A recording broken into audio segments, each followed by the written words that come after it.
Buenas noches a todos. Entonces, el día de hoy examinaremos y revisaremos el tema de trauma en abdomen, donde es importante tener en cuenta que a nivel global el trauma va a generar entre 4.4 a 5 millones de muertes al año, en donde esto representa el 8 al 10% de toda esa mortalidad mundial y el 20% de estas mortalidades se generan generalmente por trauma en abdomen. Entonces vemos que es un porcentaje siempre elevado, en donde el abdomen representa la tercera zona traumática que es más afectada después del cráneo y del tórax, y hay que tener en cuenta que hay unas variaciones. Por ejemplo, en el trauma contuso se presenta en el 80% de los casos, generalmente el 75% por accidentes de tránsito, alrededor del 15%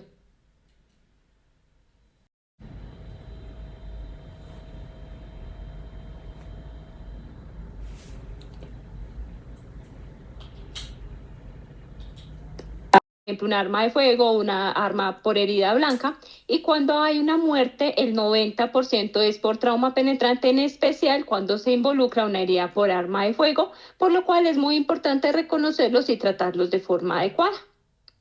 Entonces, para recordar algo, el abdomen se va a dividir en la cavidad intraperitoneal, que esta a su vez se va a dividir con respecto a cómo se fija a nivel del mesocolon. Entonces vamos a tener el espacio supramesocólico, que va a contener el hígado, la vesícula, el estómago, el vaso, el duodeno, y también tenemos el espacio inframesocólico, que es donde se encuentra el yeyuno, el ilion y gran parte del colon, y tenemos el área retroperitoneo, que es la que se ubica posterior al peritoneo parietal y va a extenderse tanto desde el diafragma hasta la pelvis, y es muy importante recordar esta zona porque es donde se nos generan las hemorragias más importantes. Y respecto a la parte traumática, esta se va a clasificar en tres zonas, en donde tenemos la zona 1, que se ubica a nivel medial y se encuentra principalmente la aorta, la vena cava, el páncreas y el duodeno. Tenemos la zona 2, que son a niveles laterales, que están generalmente en la parte de los riñones, de los vasos renales, del uréter y el colon ascendente. Y tenemos la zona 3, que es la región pélvica, que es donde están ubicados vasos ilíacos, la vejiga y algunos plexos venosos pélvicos, por lo que es importante también reconocerla.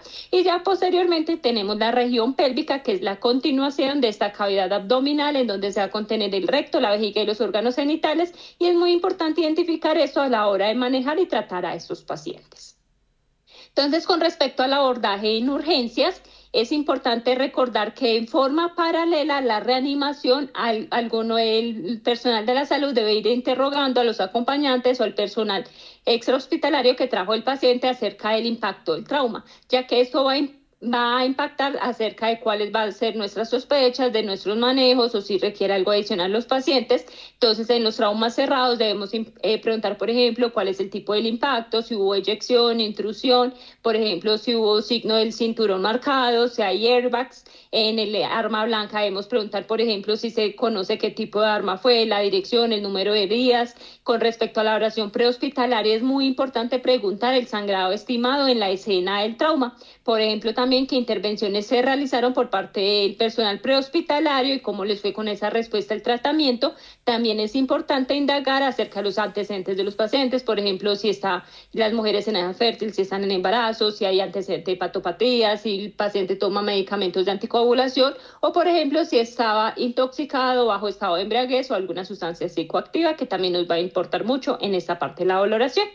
Y ya empezamos con una valoración inicial en el servicio de urgencias, en donde debemos recordar que la TLS siempre nos indica la valoración X ABCD, en donde vamos a hacer un control del sangrado cuando sea exsanguinante, vamos a valorar la ventilación y la oxigenación y definir en qué momento pues vamos a asegurar la vía aérea. En esta parte vamos a descartar neumotoras a tensión, neumotoras masivos, taponamiento cardíaco. La C, que es la parte de la circulación, en donde nos vamos a enfocar principalmente en la charla de hoy con respecto al trauma abdominal, y es donde más vamos a valorar esta parte. Entonces vamos a recordar que todo lo vamos a ir realizando de forma simultánea. Entonces vamos a valorar cómo está la perfusión de ese paciente, vamos a ir obteniendo accesos, vamos tomando muestras, vamos a realizar una reanimación hemostática que vamos a valorar más adelante, en donde debemos hacernos principalmente tres preguntas en estos pacientes. ¿El paciente está sangrando? ¿Dónde está sangrando? ¿Y cuál va a ser esa vía más rápida para controlar ese sangrado? Con respecto a la valoración de la perfusión, siempre hemos hablado pues de valorar el estado mental, la temperatura, mirar ese llenado capilar, cómo está la frecuencia cardíaca, cómo está la presión arterial. Tenemos una herramienta muy útil que es el índice de choque, que es valorar la frecuencia cardíaca, la presión arterial sistólica, en donde ya sabemos que valores por encima de 0.9 van a ser una señal de alerta que nos indica que ya hay un compromiso hemodinámico, ya mayores a 1 ya hay una hipovolemia que es muy importante, y por encima de 1.5 ya vemos que estamos frente a un choque grave, en donde también debemos basarnos en el lactato, en el déficit base, ya que todo esto nos ayuda a valorar la perfusión y mirar el estado de choque del paciente. Ya con respecto al manejo en los pacientes politraumatizados, hemos visto que en los últimos años se ha empezado a hablar de la reanimación hipotensiva, que consiste en aceptar como de una presión arterial inferior a la normal de forma transitoria, en donde el objetivo es administrar el menor volumen necesario con tal de mantener una perfusión que sea vital, hasta que se logre como un manejo quirúrgico adecuado o ese control de ese sangrado, en donde lo que ocurre es que si hacemos una reposición agresiva en estos pacientes, vamos a aumentar esa presión hidrostática sobre ese vaso que ya está lesionado. Todo esto nos genera que se desplacen, por ejemplo, los coágulos, que nos aumente el sangrado, que haya coagulopatía, que haya hemodilución, nos aumenta las hipotermias. Todo esto nos va a complicar más al paciente y va a generar que haya un mayor sangrado, por lo cual en todos los pacientes que digamos que estén politraumatizados, que tengan una hemorragia activa, siempre y cuando no tengan una lesión medular, un TEP, debemos hacer esta hipotensión permisiva llevando unas presiones de 80 a 90 y unas medias de 50 a 60. Este es uno de los metaanálisis que más sustenta esta indicación, en donde valoraron en 1.100 pacientes y se encontró que, por ejemplo, esta reanimación hipotensiva llevaba a menor mortalidad hospitalaria con un R de 0.7, además de que había menor pérdida sanguíneas y menor utilización de hemoderivados. Como parte de toda esta reanimación hemostática de control de daños, también nos encontramos el inicio rápido de los hemoderivados, en donde el objetivo es identificar rápidamente a estos pacientes, activar el protocolo de hemorragia masiva, en donde vemos que a través del tiempo han ido cambiando las definiciones. Anteriormente se definía una transfusión masiva cuando se transfundían 10 unidades de concentrado globular en cuestión de 24 horas. Pero teniendo en cuenta que eso es retrospectivo, se hacía de forma tardía, hoy en día se habla de una definición que es mucho más dinámica, es operativa, cuando ya hay 3 unidades de glóbulos rojos en cuestión de la primera hora, cuando se ha reemplazado el 50% de la volemia, en las primeras 3 horas ya estamos hablando de una transfusión masiva. Y teniendo en cuenta el ensayo PROP, que es uno de los más importantes, que evaluó la estrategia de transfundir glóbulos rojos, plasma y plaquetas en una unidad frente a una unidad de cada uno, frente a 2 unidades de concentrado globular, una de plasma y una de plaquetas, se encontró que, por ejemplo, la estrategia 1-1-1 no tenía diferencias que eran estadísticamente significativas en mortalidad, pero encontró que, por ejemplo, la estrategia 1-1-1 tenía una mayor hemostasia en el 86% de los casos y menores muertes por exsanguinación. Por lo cual, hoy en día, la estrategia es siempre ser lo más equilibrado en una reanimación 1-1-1. Las únicas que son las directrices europeas, que indican poner 2 unidades de glóbulos rojos frente a una de plasma y una de plaquetas, pero en general siempre utilizamos una estrategia 1-1-1. Iniciarlos de forma temprana. Aparte de todo el proceso de reanimación, vamos a utilizar el ácido tranexámico dentro de las primeras 3 horas del trauma, en donde vamos a iniciar con una carga de 1 gramo, posteriormente continuamos 1 gramo en infusión durante 8 horas. Y teniendo también en cuenta el diamante de la muerte, hemos visto cómo el calcio toma una importancia en estos pacientes traumatizados, ya que este es un cofactor importante de la coagulación, en donde se ha demostrado que, por ejemplo, los pacientes con hipocalcemia tienen mayor aumento en la mortalidad, por lo cual debemos reponer 1 gramo de calcio una vez con la primera unidad de hemoderivados, y ya posteriormente se va a reponer 1 a 3 gramos después de 4 unidades de concentrado globular, en donde la meta del calcio iónico en estos pacientes va a ser de 1.1 a 1.2.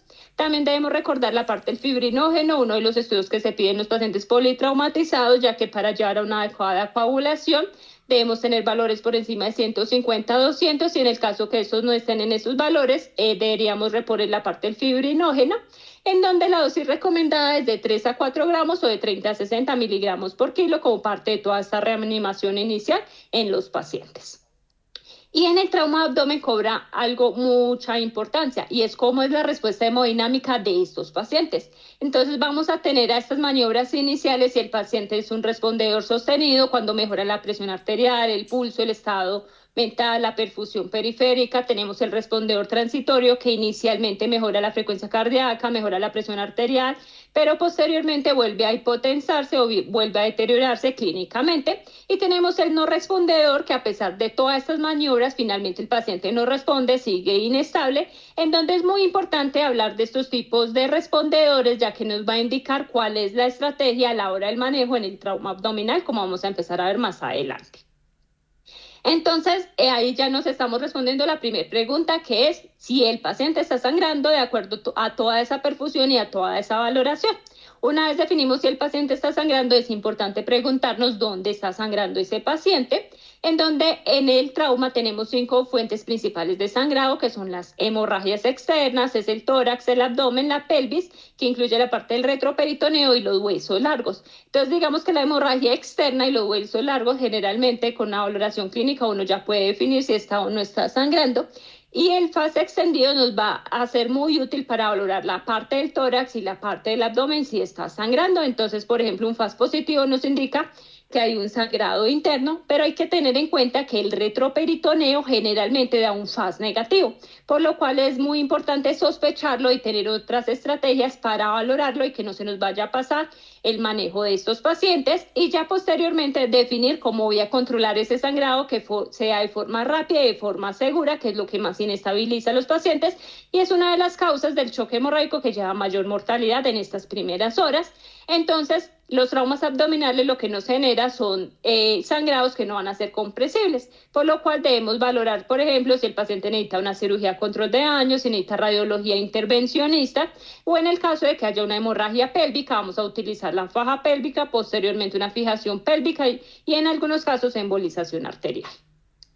Pero con respecto a esto hay unas grandes diferencias en el caso en que se dé un trauma abdominal cerrado frente a un trauma abdominal abierto, por lo cual enfoqué la charla dividiéndonos en estos dos mecanismos, porque van a haber unas grandes variaciones que nos llevan a respecto a qué estudios vamos a pedir y qué tratamientos vamos a realizar en estos pacientes. Entonces, para empezar con la parte del trauma abdominal cerrado, hay que tener en cuenta que las lesiones intraabdominales se van a producir principalmente por transferencia de energía que se da a los órganos internos, en donde los principales mecanismos de trauma se van a dar la compresión, que es cuando ocurre que las vísceras van a quedar comprimidas contra la columna, y esto nos favorece que hayan laceraciones principalmente a nivel del hígado, del vaso. También hay un aplastamiento a nivel del páncreas, puede haber una ruptura de víscera hueca. El otro de los mecanismos que se presenta es cuando hay desaceleración y cizallamiento. ¿Qué es lo que ocurre? Los órganos van a tener una parte móvil y una parte fija. Cuando hay movimiento, lo que ocurre es que esos órganos móviles van a continuar desplazándose, mientras que sus puntos de fijación se detienen, y eso va a generar múltiples desgarros en los órganos, principalmente a nivel mesentérico. Hay lesiones de los pedículos vasculares, puede haber desvascularización e inclusive puede llegar a presentarse una perfusión, una perforación intestinal que puede llegar a ser tardía. También es importante tener en cuenta, por ejemplo, cuando hay un aumento brusco de la presión intraabdominal, que eso nos lleva a estallido intestinal, a nivel gástrico, y también puede haber una ruptura diafragmática, en donde, por ejemplo, en los traumas cerrados lo que se afecta principalmente es el vaso en el 40 al 55% de los casos. Tenemos el hígado, es el segundo órgano que más se afecta, en el 35-45%, seguido por intestino delgado en el 5%, y los riñones y el retroperitoneo a nivel del 10 al 15%. Entonces, cuando les mencionaban la valoración de la parte de la circulación, debemos recordar que simultáneamente cuando van realizando valoraciones en los pacientes, otro de los médicos va realizando el FAS. Entonces es importante tener en cuenta que el FAS en el trauma cerrado va a tener una sensibilidad del 74% y una especificidad del 96%. Eso nos va a ayudar a identificar si hay líquido libre, en donde la interpretación lo vamos a mirar de acuerdo a la estabilidad hemodinámica. Entonces, por ejemplo, si tenemos un FAS positivo que nos indica que hay líquido libre en el paciente inestable o en un paciente que no responde a la reanimación. Tengo que preguntar. Hay alguien con un audio prendido. Entonces, con respecto a un FAS positivo en un paciente que esté inestable, que no responde a la reanimación, vamos a considerar que el hemoperitoneo es el causante del choque y esos pacientes deben ir a una laparotomía urgente. Y en ningún momento se debe retrasar ese control del sangrado porque eso es lo que lo está inestabilizando y eso es lo que me va a generar que ese paciente se me pueda llegar a morir, por lo cual ese paciente debe ir a quirófano inmediatamente. En cambio, si tenemos a un paciente con un FAS positivo, pero que esté estable o que tenga un paciente respondedor a esas maniobras iniciales en las que estoy realizando, estos pacientes pueden ir a una tomografía para ayudar a identificar cuál es el órgano lesionado, graduar esa lesión, definir si puede llevar a un manejo no operatorio, a una embolización o a una cirugía. Y ya posteriormente en el paciente que es respondedor transitorio, aquí hay una variación. Son pacientes que respondieron inicialmente pero se deterioraron, en donde debemos valorar si ese paciente está atendiendo nuevamente la inestabilización de ir a manejo quirúrgico, pero si el paciente, digamos que está ahí en la parte transitoria, pero no ha ido a la inestabilización completa, esos pacientes deben ir a una tomografía siempre y cuando el tomógrafo esté cerca y tengamos disponibilidad del cirujano y el manejo quirúrgico de forma inmediata si en el proceso se llega a inestabilizar. Y ya con respecto a los pacientes que tengan un FAS negativo, vamos a ver si el paciente está inestable, el paciente está sangrando. Lo que debemos definir es dónde está sangrando. Entonces debemos mirar si es el tórax, si hay otras lesiones. Generalmente en estos casos donde toma una gran relevancia, sospechar una fractura de pelvis que nos lleva a un sangrado retroperitoneal que nos generan un FAS negativo. Entonces las guías ya indican que si tenemos forma de tomar una radiografía de pelvis o con el mismo FAS Plus podemos valorar la sínfisis púbica y si es mayor a 2.5 vamos a sospechar que hay una fractura de pelvis que nos lleva a sospechar que es un hematoma retroperitoneal lo que me está inestabilizando a este paciente, identificarlo y manejarlo de forma rápida. Y ya en caso de que tengamos un FAS negativo, pero el paciente está estable, van a haber unas indicaciones específicas para llevar a estos pacientes a tomografía. Entonces, vamos a ver qué pacientes que no requieran ese manejo quirúrgico emergente pueden ir a tomografía. Entonces, vamos a indicarle tomografía primero a los pacientes que tengan un FAS positivo y que esté estable, que tengan un FAS negativo, pero que tengan dolor abdominal, signo del cinturón, que estén con hematuria, que presenten fracturas costales inferiores o pélvicas, que hayan tenido un mecanismo de alta energía en el trauma, o sobre todo los pacientes que no sean valorables porque están intoxicados, están sedados, tengan una lesión medular, estén intoxicados, en donde no nos permite hacer un examen físico que sea confiable. Recordar que siempre al tomógrafo solo vamos a llevar a los pacientes que sean respondedores o que estén estables hemodinámicamente. Son los únicos dos criterios que sí o sí se deben cumplir en estos pacientes. Y ya todos les vamos a hacer un TAC abdominal y de pelvis que sea contrastado. Y ya en el caso que se sospeche una lesión renal o del uréter, debemos añadir una fase excretora. Por ejemplo, si se sospecha una lesión vascular, vamos a añadir una fase arterial y ya si sospechamos ruptura vesical vamos a hacer una cistografía por TAC, ya de acuerdo a cada sospecha de lesión, pero inicialmente vamos a iniciar un TAC contrastado en todos estos pacientes. Entonces, una vez realizamos la tomografía, tenemos que empezar a definir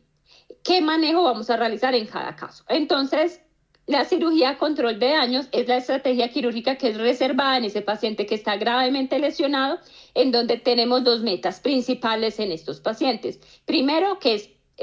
controlar el sangrado en estos pacientes y controlar la contaminación. Entonces, la primera etapa quirúrgica en donde se va a hacer es una laparotomía, se van a empaquetar esas superficies que están sangrando, se va a hacer ligadura o ese control temporal vascular, van a hacer debridaciones vasculares en el caso que se requieran, van a hacer un lavado de cavidad, van a controlar haciendo, por ejemplo, si se necesita algún control de la contaminación por medio de alguna sutura o algo de la parte del intestino, pero hay algo muy importante y es que en este primer manejo quirúrgico nunca se van a hacer anastomosis, porque el objetivo es realizar este manejo quirúrgico en el menor tiempo posible para continuar la reanimación de este paciente, la cual continúa en el quirófano, pero llevar a un menor tiempo quirúrgico porque eso nos evita mayores sangrados, mayor hipoxemia, mayor acidosis, mayor hipotermia que nos va a complicar a estos pacientes y ya posteriormente en cuestión de 24 a 72 horas se lleva un segundo manejo quirúrgico a estos pacientes para identificar cuáles son las otras lesiones, mirar viabilidad intestinal y ahí ya se define si hay un cierre facial primario temprano. Eso es la cirugía control de daños que se realiza en estos pacientes. Entonces vamos a determinar cuál es esa cirugía de control de daños en el paciente emergente. Es decir, que así a mí me llega un paciente que esté inestable, no responda a ese manejo inicial y que tenga un FAS positivo, estos pacientes deben ir a manejo quirúrgico emergente, ahí mismo los trasladamos a quirófano. Pacientes que tengan signos de irritación peritoneal o que paciente que siga inestable y tengamos una alta sospecha de que esa fuente sea abdominal, generalmente en esas sospechas de hematomas retroperitoneales o que tengan una fractura de pelvis, esos pacientes también deben ir a un manejo quirúrgico emergente, en donde el principal criterio, como vemos, es la inestabilidad del no respondedor con FAS positivo. Y ya posteriormente en el paciente que esté estable, que me esté respondiendo a ese manejo inicial, que esté respondiendo adecuadamente, vamos a definir si el paciente necesita o no la tomografía. Ya una vez realicemos la tomografía en esos pacientes, como mencioné previamente, debemos definir según los hallazgos tomográficos cuál de esos pacientes va a ir a un manejo quirúrgico. Entonces van a ir a manejo quirúrgico los pacientes que tengan un defecto o una discontinuidad de toda esa pared intestinal, que haya aire extraluminal, que haya transección, que haya isquemia intestinal, que haya ulción o, por ejemplo, sangrado mesentérico activo, cuando tengamos una lesión vascular abdominal que sea mayor, cuando haya ruptura diafragmática o cuando haya un sangrado que no vaya a ser controlable por medio de la embolización. Estos son los hallazgos que me indican que a estos pacientes debo llevarlos a un manejo quirúrgico.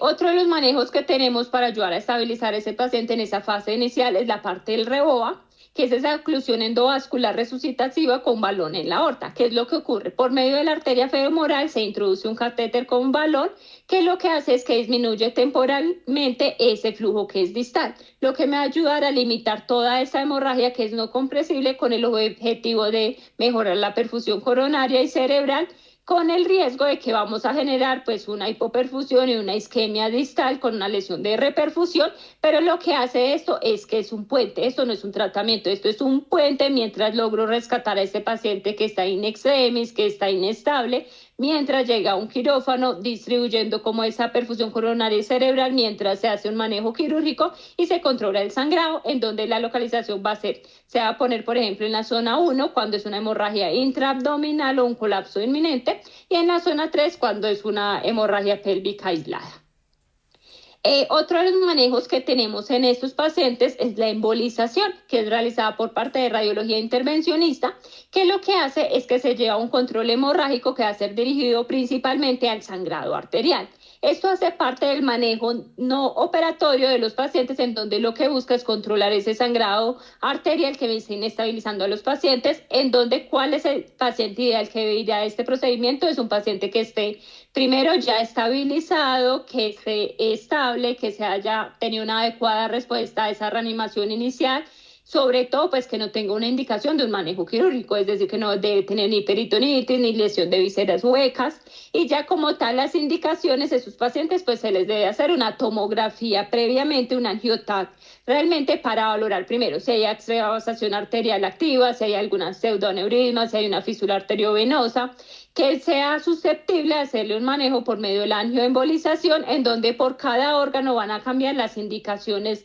Por ejemplo, en la angioembolización tenemos a nivel del vaso, se indica principalmente cuando hay blush a nivel de la tomografía, cuando hay pseudoneurismas, cuando hay fístulas o cuando hay lesiones clasificadas entre 4 y 5 grado, que vamos a ver más adelante. A nivel del hígado la realizamos cuando hay un sangrado arterial que sea activo, cuando hay lesiones vasculares o hay hemorragias persistentes a pesar de un manejo quirúrgico, en donde en el hígado hay unas tasas de éxito del 93%. Y a nivel de la de pelvis lo realizamos cuando persiste el sangrado a pesar de poner la faja pélvica y hacer la fijación pélvica y persiste el sangrado, llevamos a sus pacientes posterior al manejo quirúrgico a una angioembolización.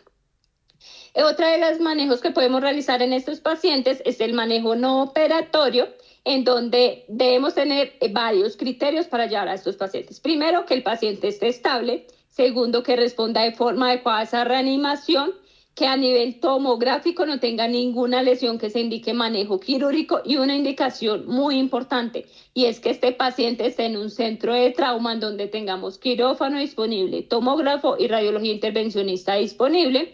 porque en cualquier momento este manejo no operatorio puede llegar a fallar y ese paciente puede requerir otra intervención, por lo cual debe estar en un centro que tenga la capacidad de responder en estos casos. Y vamos a ver cómo cada órgano va a tener unas indicaciones de manejo no operatorio que los voy a mencionar según cada lesión de cada órgano al final. También debemos tener en cuenta que hay unos factores de riesgo para que falle este manejo no operatorio, en donde vamos a tener principalmente los mayores de 55 años, cuando tenemos lesiones entre tercer a quinto grado según cada órgano, cuando el índice de choque es mayor a 0.9, cuando hay politrauma y múltiples lesiones involucradas, cuando el lactato persiste elevado, cuando ha requerido múltiple transfusión de hemoderivados, pacientes anticoagulados. Entonces debemos tener en cuenta esto, no para contraindicar ese manejo no operatorio, sino para estar más alertas a cómo responden a estos pacientes.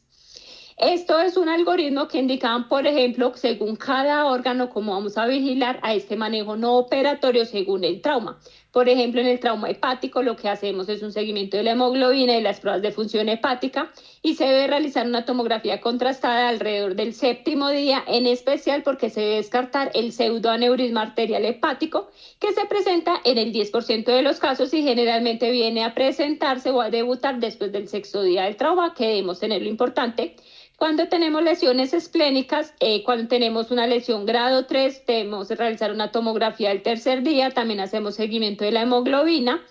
Y cuando tenemos lesiones grados 4 o 5, debemos hacer un seguimiento mucho más estricto para identificar principalmente los pseudoaneurismas tardíos que se presentan en el trauma esplénico, también para identificar resangrados, infartos o en algunas ocasiones el absceso esplénico. Y cuando se presenta un trauma renal, debemos vigilar la diuresis, si se presenta hematuria, cómo va comportándose la creatinina, la hemoglobina, y según si hay un compromiso colector en la tomografía inicial, se debe repetir una tomografía el 3er día en estos pacientes.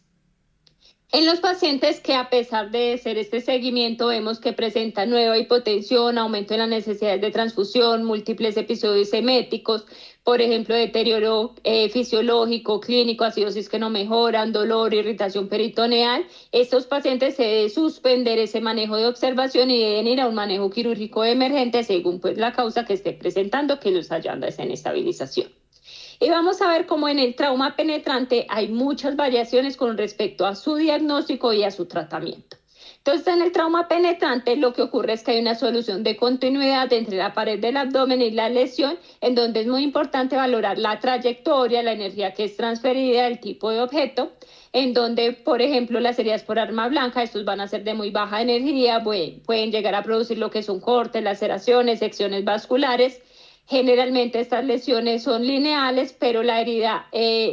externa que se evidencia en la piel no nos identifica qué tan profundo, qué dirección tomó, por ejemplo, esta lesión. Vemos que, por ejemplo, en las heridas blancas, en el 40% se compromete en el hígado, el 30% en el intestino delgado, el 20% en el estómago. En las heridas por arma de fuego hay que tener en cuenta si penetraron o no penetraron, cómo fue, por ejemplo, su trayectoria, qué tipo de lesiones generan, con las que más se afectan en el 50% es el intestino delgado, seguido por el colon y el recto en el 40%, y vemos que en el hígado el 30%. Como vemos, según cada tipo, si es una herida por arma blanca o una herida penetrante por herida de fuego, vemos que se afectan diferentes órganos y se van a manejar de forma diferentes. Y con respecto a las heridas por escopetas, entre más corta la distancia va a generar energías de alta energía, mientras que entre más distancia, por ejemplo, los perdigones, lo que genera es que van a haber múltiples lesiones con diferentes trayectorias.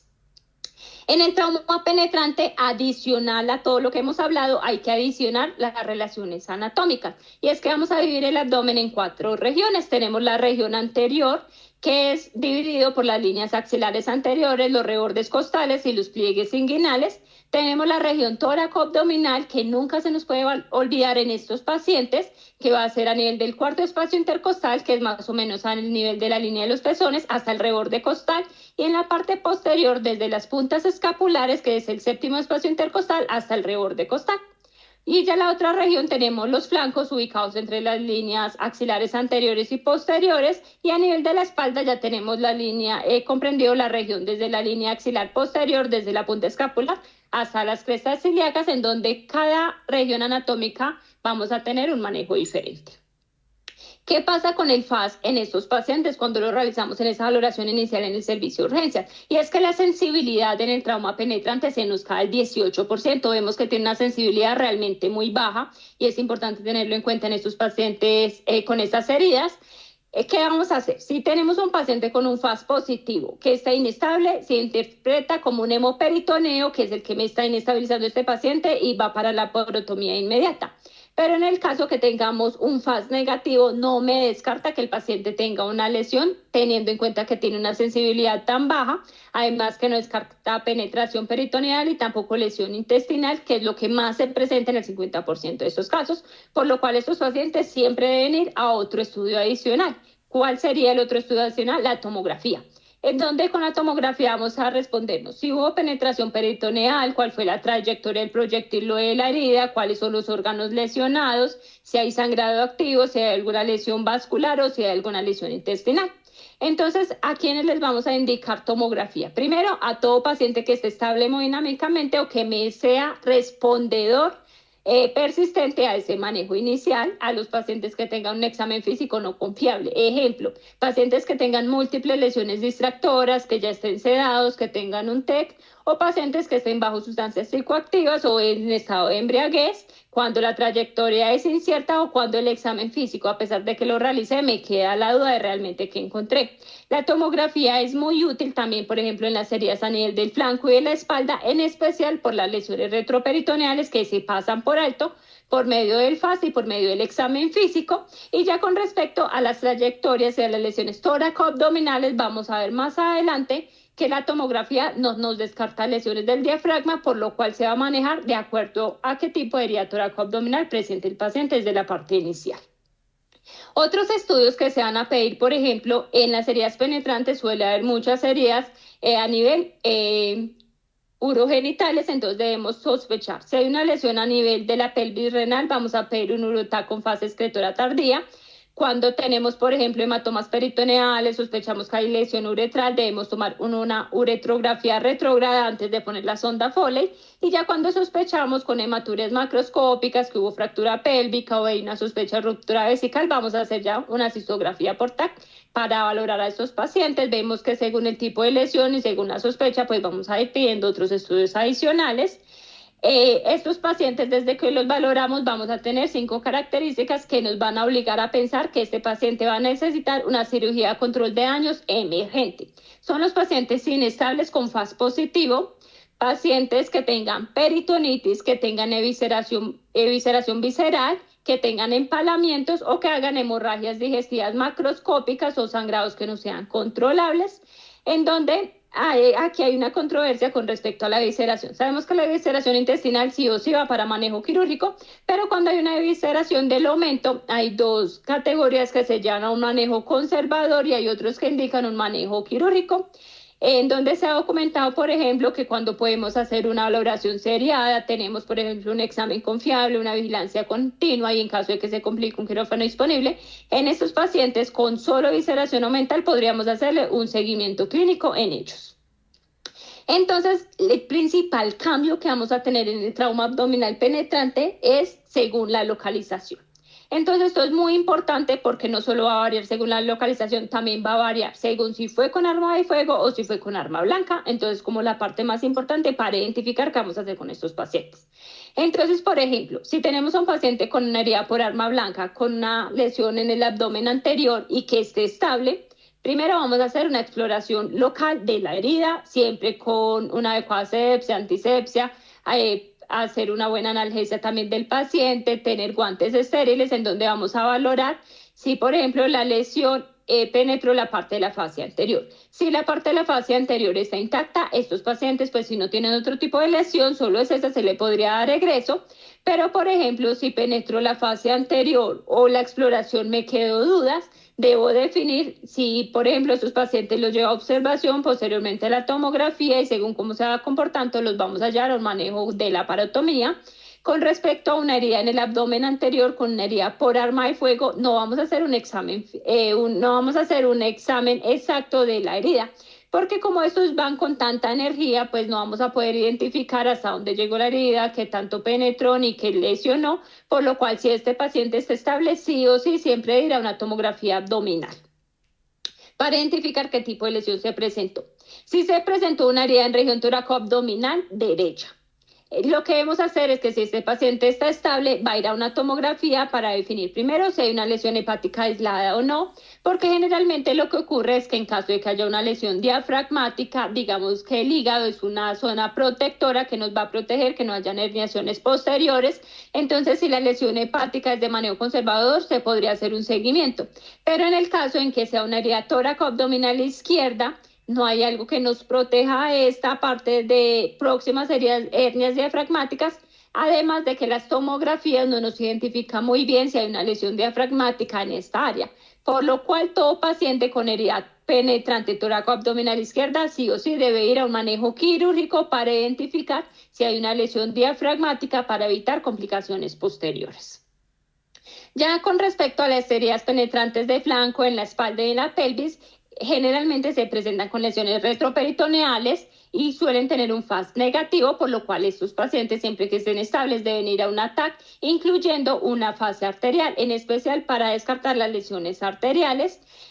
Con respecto a cuando hay lesiones en flanco y en la espalda, debemos sospechar lesiones principales del riñón, del uréter, del colon, del duodeno. Entonces, si se llega a presentar hematuria o alguna alteración, debemos hacer tomografías contrastadas, histografías o hacer mayor seguimiento, en especial en estas lesiones de los flancos, porque pueden comprometer lesiones urinarias que se pueden identificar tardíamente. Entonces, siempre debemos hacerles un seguimiento y vigilarlos.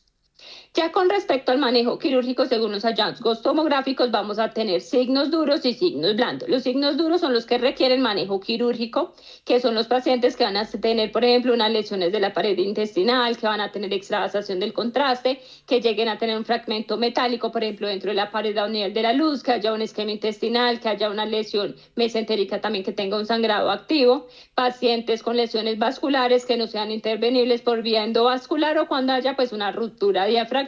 o una ruptura intraperitoneal de vejiga, mientras que tenemos unos signos blandos que pueden indicar observación, por ejemplo, cuando hay líquido libre que se ha aislado, cuando haya un hematoma mesentérico o cuando haya una alteración inespecífica del realce o cuando hayan burbujas de neumoperitoneo que sean adyacentes pero no se evidencia otro tipo de lesión. En estos pacientes, aparte del manejo quirúrgico emergente, también hay algo que es una cirugía diagnóstica. Y tenemos la laparoscopia o la toracoscopia que nos ayuda a identificar si hay alguna lesión que se pasó por alto al examen físico y en la tomografía. Entonces se van a realizar en pacientes que estén estables hemodinámicamente, es que si persista una incertidumbre diagnóstica posterior al examen físico, posterior a la tomografía, en donde vamos a realizar la paroscopia cuando haya una penetración peritoneal que sea probable o dudosa, cuando haya líquido libre sin una fuente clara, cuando hayan hallazgos tomográficos que no sé muy bien dónde del tipo de lesión, y en todos los pacientes con heridas penetrantes toracoabdominales izquierdas para valorar el diafragma. Ya en el caso que estos pacientes tengan hemotórax o neumotórax, debemos realizar toracoscopia para valorar la parte del tórax, y en el caso que se documente una herida diafragmática, posteriormente deben proceder a una laparoscopia para valorar cómo está el abdomen.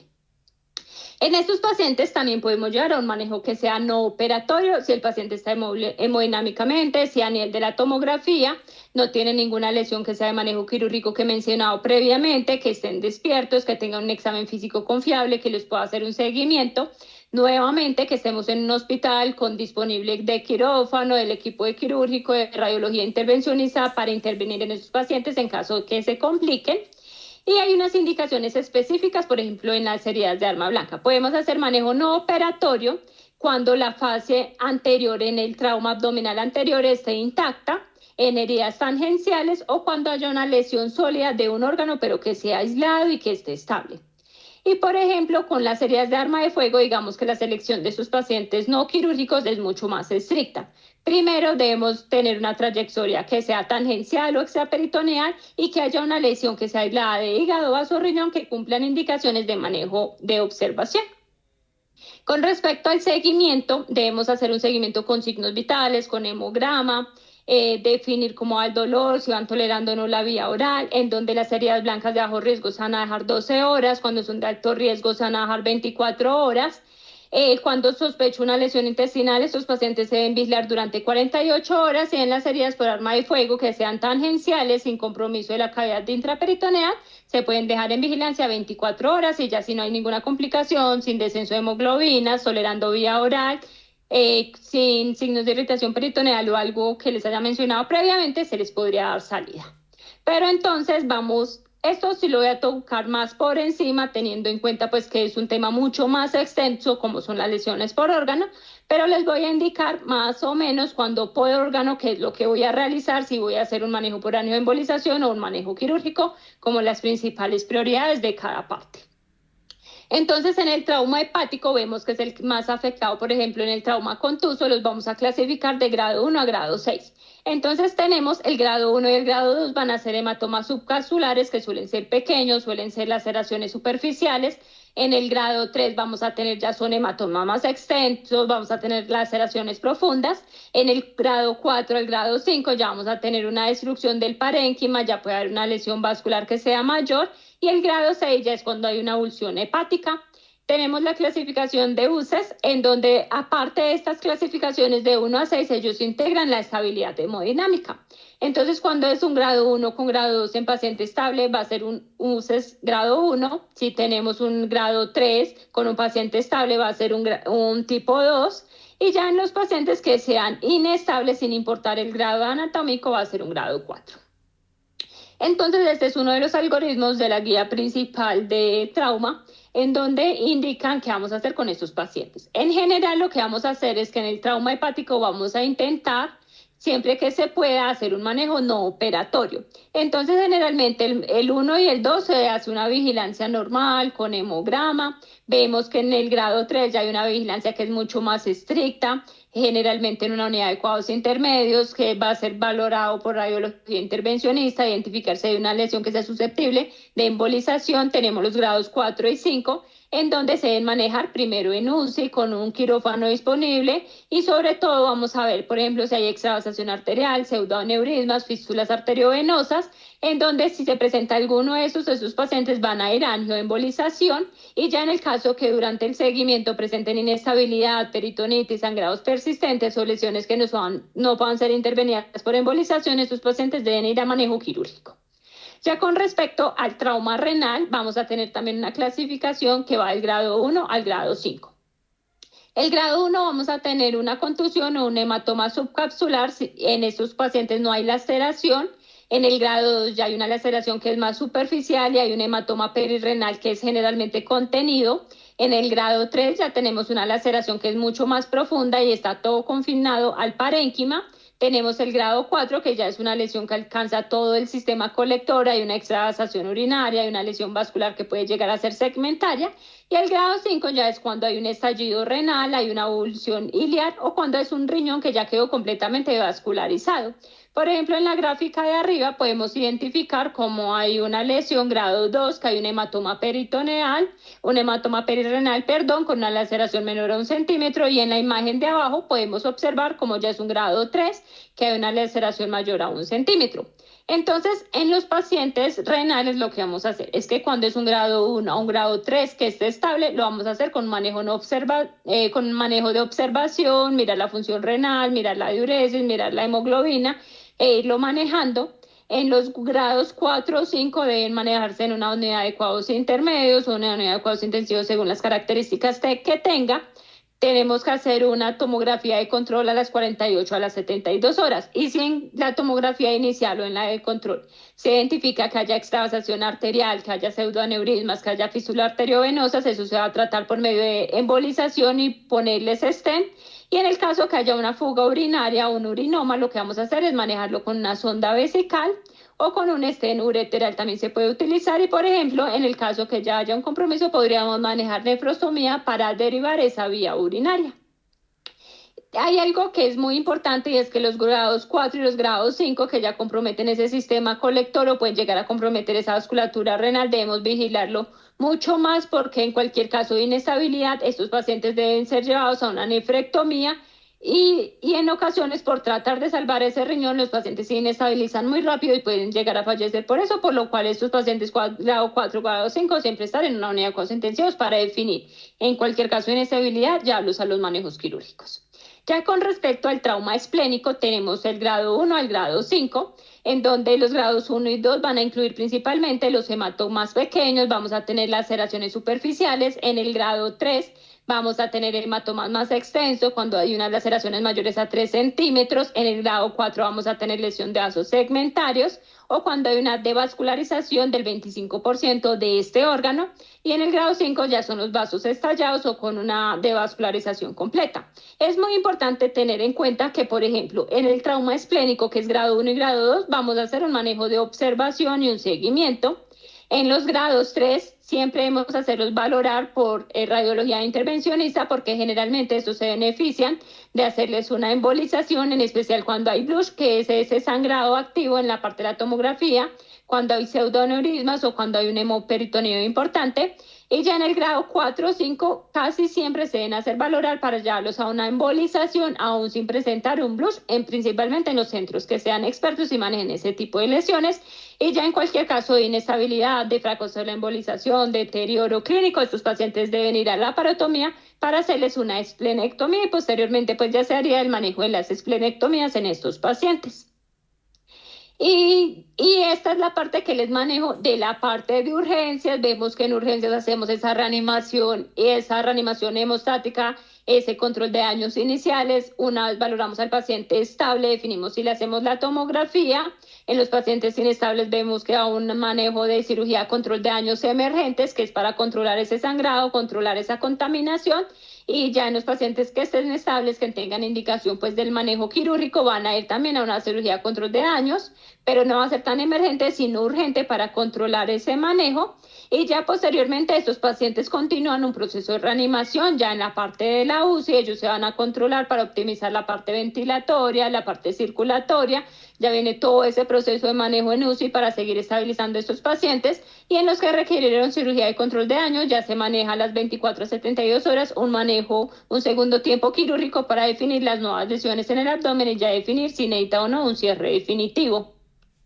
Entonces ya como conclusiones observamos que en el trauma abdominal es muy importante definir la estabilidad o la inestabilidad, que nos va a definir si estos pacientes requieren manejo quirúrgico emergente o no. Tener en cuenta que el FAS es muy útil, en especial en los traumas que sean cerrados. Vemos que la sensibilidad cae muchísimo en el trauma abierto, por lo cual debemos tenerlo en cuenta. Vemos que el trauma abdominal abierto va a cambiar el manejo según si es por herida de arma blanca o según herida de arma de fuego y según la localización, teniendo en cuenta que, por ejemplo, las heridas toracoabdominales izquierdas siempre van a ir a la laparoscopia por la alto, porque se pasan muchas veces las lesiones diafragmáticas, entonces deben corregir. También debemos tener en cuenta que el manejo no operatorio de estos pacientes siempre debe ser manejado en un centro que tenga radiología intervencionista disponible, cirujano disponible y tomógrafo disponible, por lo cual muchos médicos generales rurales nos están viendo. Entonces es importante que no se queden con estos pacientes, sino que los deriven, ya que el manejo no quirúrgico requiere estas 3 indicaciones siempre disponibles. Y siempre recordar que también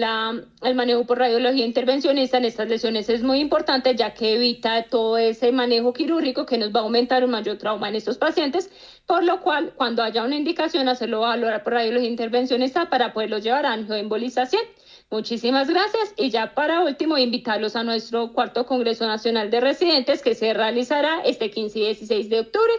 para que puedan empezar a hacer las inscripciones. Muchísimas gracias.